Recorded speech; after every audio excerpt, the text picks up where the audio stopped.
can utilize the building grounding system for remote disconnects. The National Electrical Code, or NEC, permits a common grounding system for multiple buildings on a healthcare campus, provided they are electrically interconnected and the grounding system is appropriately sized for the total load. The building grounding system must include a grounding electrode system, or GES, complying with NEC requirements. This GES should connect to the main electrical service entrance and extend to the remote disconnects. The grounding conductor from the remote disconnect to the GES should be sized according to NEC Table 250.122. It is recommended to install a supplementary grounding electrode, or SGE, at the remote location where the disconnects are located. This SGE will provide additional grounding protection for the remote equipment. The remote disconnects, grounding conductors, and SGE must be bonded together to ensure a continuous grounding path. All metal raceways, enclosures, and equipment connected to the remote disconnects must also be bonded to the grounding system. The grounding conductor size should be determined by calculating the total fault current for the remote disconnects and selecting a conductor that is rated for at least that amount of current. The GES and SGE should be sized according to the requirements of the NEC and the applicable local codes. Keep accurate records of the grounding system installation and maintenance. This includes the location of all grounding electrodes, the size and type of grounding conductors, and the bonding connections. If the building grounding system is not adequate for the load, it may be necessary to upgrade the GES or install a separate grounding system for the remote disconnects. It is important to maintain the integrity of the grounding system by regularly inspecting and testing it. The grounding electrode system, or GES, is a critical component of any electrical system, serving as the primary connection to the earth.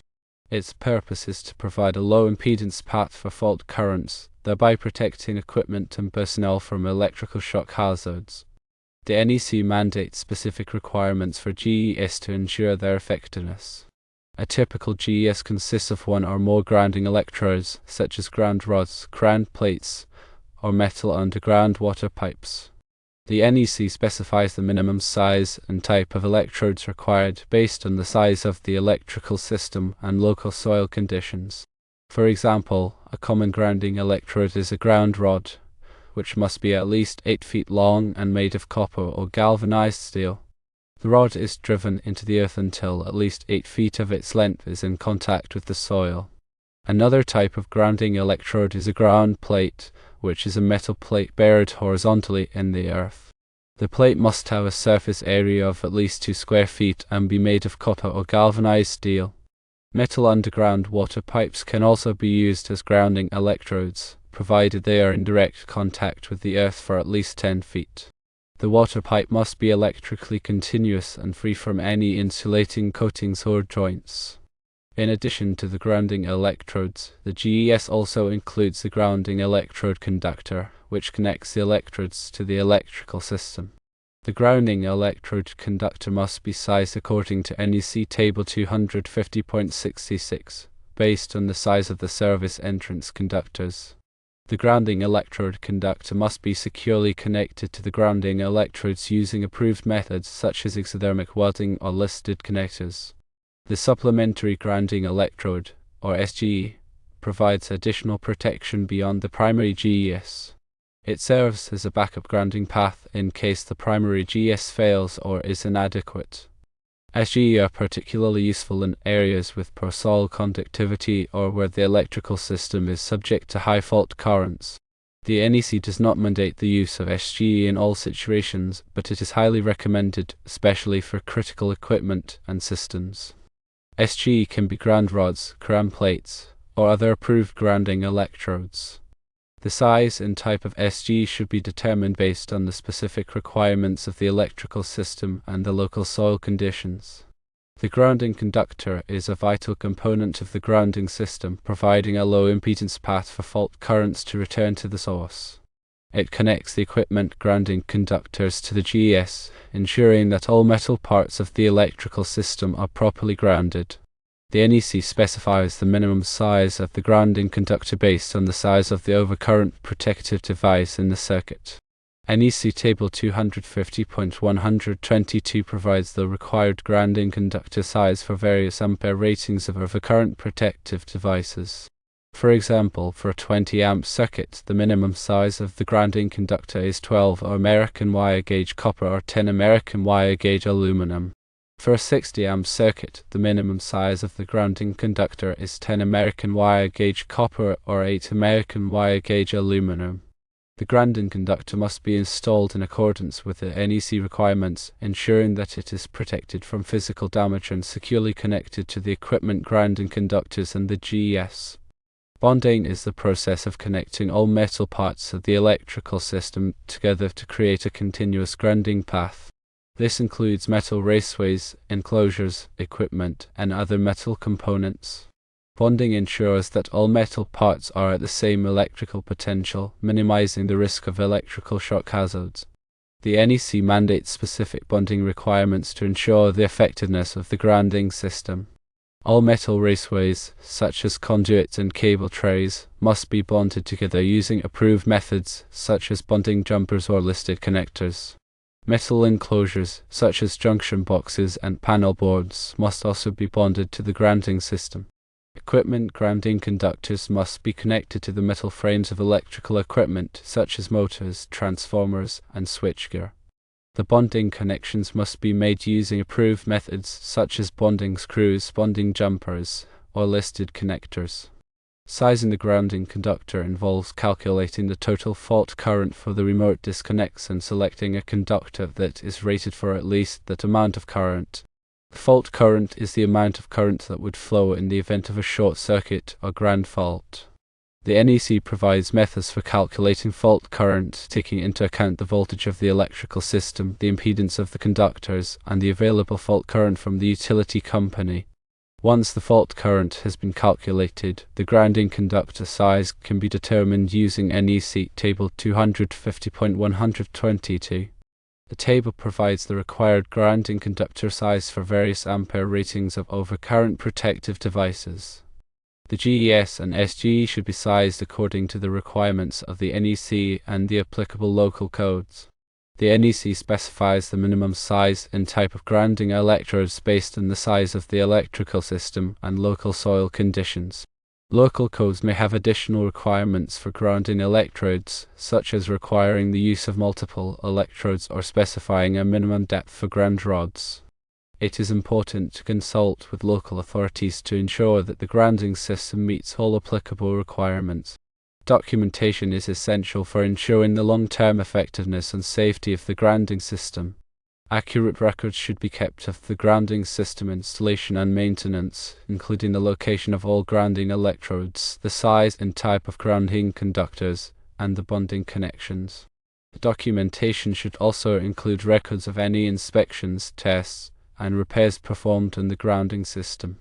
This information can be used to track the performance of the grounding system over time and identify any potential problems. Regular inspections and tests of the grounding system are essential for maintaining its integrity. The inspections should include a visual examination of all grounding electrodes, conductors, and bonding connections. The test should include measurements of the grounding impedance and continuity of the grounding path. Any problems identified during the inspections or tests should be promptly repaired. If the built-in grounding system is not adequate for the load, it may be necessary to upgrade the GES or install a separate grounding system for the remote disconnects. This may be necessary if the building's electrical system has been expanded or modified, or if the soil conditions have changed. A qualified electrical engineer should be consulted to determine the appropriate course of action.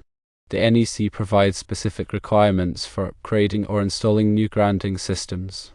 The requirements vary depending on the size and type of electrical system and the local soil conditions. It is important to follow all applicable requirements to ensure the safety and effectiveness of the grounding system. Maintaining the integrity of the grounding system is essential for protecting equipment and personnel from electrical shock hazards. The grounding system should be regularly inspected and tested to ensure that it is functioning properly. Any problems identified during the inspections or tests should be promptly repaired. The grounding system should also be protected from physical damage and corrosion. Grounding is connecting electrical equipment or systems to the earth, which serves as a reference point of zero potential. This provides a safe path for fault currents to flow, minimizing the risk of electric shock and equipment damage. There are several reasons why grounding is important. Firstly, it protects people from electric shock. If a fault occurs in an electrical system, such as a short circuit, the fault current will flow through the grounding system to the earth. This will trip the circuit breaker or fuse, cutting off the power to the circuit and preventing electric shock. Secondly, grounding protects equipment from damage. Fault currents can cause damage to electrical equipment, such as motors, transformers, and switchgear. By providing a safe path for fault currents to flow, grounding can prevent this damage. Thirdly, grounding improves the performance of electrical systems. Grounding can reduce electrical noise and interference, which can improve the performance of sensitive electronic equipment. There are two main types of grounding systems: equipment grounding and system grounding. Equipment grounding is the connection of non-current carrying metal parts of electrical equipment to the grounding system. This includes metal enclosures, raceways, and equipment frames. The purpose of equipment grounding is to provide a low impedance path for fault currents to flow, minimizing the risk of electric shock. System grounding is the connection of the neutral point of an electrical system to the grounding system. This is typically done at the service entrance where the power enters the building. The purpose of system grounding is to stabilize the voltage of the electrical system and provide a reference point for fault detection. The NEC provides specific requirements for grounding electrical systems. These requirements vary depending on the type of electrical system, the size of the system, and the location of the system. It is important to follow these requirements to ensure the safety and performance of the electrical system. Grounding electrode conductors connect the grounding electrode to the electrical system. Grounding electrodes are typically metal rods, pipes, or plates that are buried in the earth. The grounding electrode conductor must be sized according to NEC Table 250.66. Bonding jumpers are used to connect metal parts of the electrical system together. This includes metal raceways, enclosures, and equipment frames. Bonding jumpers must be sized according to NEC Table 250.102. Ground fault circuit interrupters, or GFCIs, are devices that detect ground faults and interrupt the power to the circuit. GFCIs are required in certain locations such as bathrooms, kitchens, and outdoor areas. Surge protective devices, or SPDs, are devices that protect electrical equipment from voltage surges. SPD are recommended for sensitive electronic equipment such as computers, televisions, and home theater systems. Regular inspections and tests of the grounding system are essential for maintaining its integrity. The inspections should include a visual examination of all grounding electrodes, conductors, and bonding connections. The test should include measurements of the grounding impedance and continuity of the grounding path. Bonding ensures electrical continuity and a low impedance fault current path. Size bonding jumpers per NEC Table 250.102 based on the size of the largest circuit conductor. Bond metal water piping systems to the grounding electrode system. Securely connect all bonding jumpers using listed connectors or appropriate methods. A ground fault is an unintentional electrical path between a source of current and ground. Ground faults can occur due to damaged insulation, loose connections, or other factors. Ground faults can cause electric shock, fires, and equipment damage. Ground fault circuit interrupters, or GFCIs, are designed to protect people from electric shock caused by ground faults. GFCIs work by monitoring the current flowing in the circuit. If the current flowing in the hot conductor is not equal to the current flowing in the neutral conductor, the GFCI will trip and interrupt the power to the circuit. GFCIs are required in certain locations such as bathrooms, kitchens, and outdoor areas. When installing electrical equipment, it is important to follow all applicable grounding requirements. This includes properly grounding all metal parts of the equipment, using the correct size grounding conductors, and bonding all metal parts together. It is also important to test the grounding system to ensure that it is functioning properly. The grounding impedance should be measured to ensure that it is low enough to provide a safe path for fault currents to flow. The continuity of the grounding path should be tested to ensure that all metal parts are properly bonded together. If you are not qualified to perform electrical work, you should hire a qualified electrician to install or repair electrical equipment. A qualified electrician will have the knowledge and experience to ensure that the electrical system is installed and grounded properly. Regular maintenance is crucial for a reliable grounding system. Periodically inspect grounding connections for corrosion or looseness. Test grounding electrode resistance to ensure it remains within acceptable limits. Repair or replace any damaged grounding components immediately. Ensure proper documentation of all grounding system maintenance activities. Proper grounding is crucial for electrical safety and equipment protection. By understanding grounding principles and following best practices, you can minimize the risk of electrical hazards and ensure the reliable operation of electrical systems. The primary goal of grounding is to provide a lower impedance path for fault currents, ensuring that overcurrent protective devices operate quickly to clear the fault. A low impedance path allows a large fault current to flow, which will quickly trip the circuit breaker or fuse protecting the circuit. This prevents the fault current from flowing through unintended paths, such as a person's body, which could cause electric shock. The impedance of the grounding path should be as low as possible to minimize the voltage drop during a fault. The NEC specifies the maximum allowable impedance for grounding paths, which varies depending on the size and type of electrical system. Grounding provides a stable reference point for voltage, reducing electrical noise and improving power quality. Electrical noise can interfere with the operation of sensitive electronic equipment, such as computers and medical devices. Grounding helps to reduce electrical noise by providing a path for unwanted currents to flow to ground. This helps to stabilize the voltage and improve power quality. Grounding minimizes the risk of static electricity buildup, which can damage sensitive electronic components. Static electricity can build up on surfaces due to friction or other factors. If static electricity discharges through sensitive electronic components, it can damage them. Grounding helps to minimize the risk of static electricity buildup by providing a path for static charges to dissipate to ground. Grounding helps to protect against lightning strikes by providing a path for lightning current to flow to ground. Lightning strikes can cause significant damage to electrical systems and equipment. Grounding helps to protect against lightning strikes by providing a path for lightning current to flow to ground, bypassing sensitive electrical components. The grounding electrode system, or GES, is the foundation of the grounding system. It provides the connection to the earth, which serves as the reference point for ground potential. The GES typically consists of one or more grounding electrodes, such as ground rods, ground plates, or metal underground water pipes. The NEC specifies the minimum requirements for grounding electrodes, including their size, material, and installation depth. The grounding electrode conductor, or GEC, connects the GES to the electrical system. The GEC must be sized according to NEC Table 250.66, based on the size of the service entrance conductors. The GEC must be securely connected to the grounding electrodes using approved methods such as exothermic welding or listed connectors. The equipment grounding conductor, or EG, provides a path for fault currents to flow from electrical equipment back to the source. The EGC is typically a wire or metal raceway that is connected to the metal parts of the equipment.